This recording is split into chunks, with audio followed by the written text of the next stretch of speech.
Mademoiselle Zoé a 7 millions d'abonnés sur YouTube. Elle se fait communément appeler Zoéla. Et elle se décide à écrire un livre, bien que apparemment il n'ait pas été écrit par elle. Bon, elle se décide alors à publier un livre. Je m'attendais à un livre qui parle de sa popularité grandissante.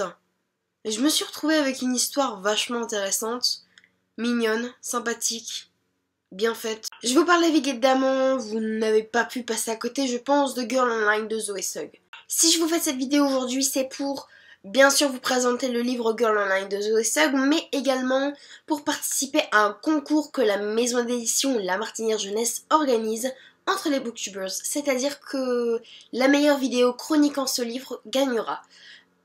D'ailleurs, en votant pour l'une des vidéos, vous pouvez tenter votre chance pour gagner l'un des exemplaires, donc je vous recommanderais vraiment d'aller voter. Je vous mettrai le lien quelque part ici ou en barre d'infos. Peut-être que vous voudrez bien voter pour moi. Un grand merci pour commencer aux éditions de La Martinière pour m'avoir envoyé ces épreuves non corrigées et pour tout simplement avoir accepté que je participe. Comme je vous le disais, ça n'est pas l'histoire de Zoé ou de Zoéla comme vous voudrez, mais l'histoire de Penny. C'est une adolescente qui est un petit peu réservée, un petit peu gaffeuse et tous ses mots de cœur, on va dire, elle les poste sur un blog en même temps pour se vider et en même temps pour aider les autres. Elle a son seul meilleur ami qui est Elliot, qui est aussi son voisin, mais les autres amitiés et les autres relations tout court, ça ne marche pas toujours très fort.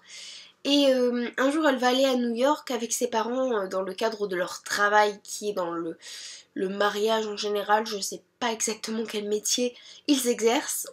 Mais donc, ils vont aller à New York et elle va rencontrer un jeune homme qui a de lourds secrets. Et ceci pourrait avoir quelques incidences sur la vie de notre chère Penny. Même des grosses incidences.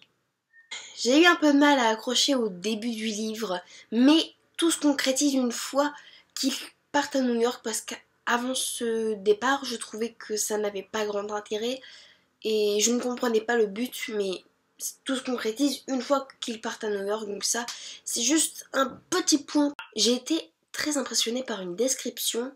Lorsque les personnages arrivent à New York, j'ai trouvé la description magnifiquement bien faite et vraiment très différent de ce qu'on peut trouver dans les livres en général. Sur New York, vraiment, c'était un aspect que j'ai trouvé superbe. L'écriture est plutôt fluide, plutôt agréable, très jeunesse, mais plutôt plaisante.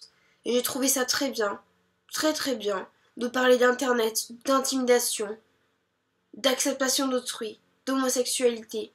Même si c'est des trucs qu'on retrouve de plus en plus, ça a été abordé d'une manière très intéressante que j'ai beaucoup aimé. Les rebondissements sont nombreux, bien, intéressant, ça tient d'haleine, c'est génial. Cependant, des fois, les personnages sont un petit peu trop stéréotypés, je dirais. Et, comment vous dire, j'ai trouvé des fautes d'orthographe. Et ça m'a électrisée. Vous pouvez pas savoir à quel point ça m'a électrisée de trouver des fautes d'orthographe dans ce livre.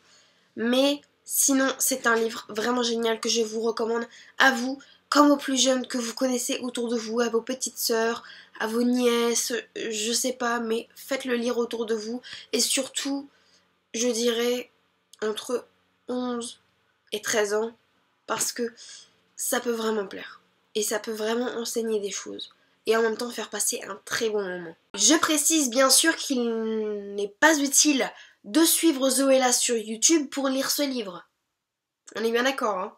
En tout cas, j'espère que cette vidéo vous aura plu. Rendez-vous en librairie le 7 mai pour acheter ce livre et on se retrouve très vite pour une nouvelle vidéo.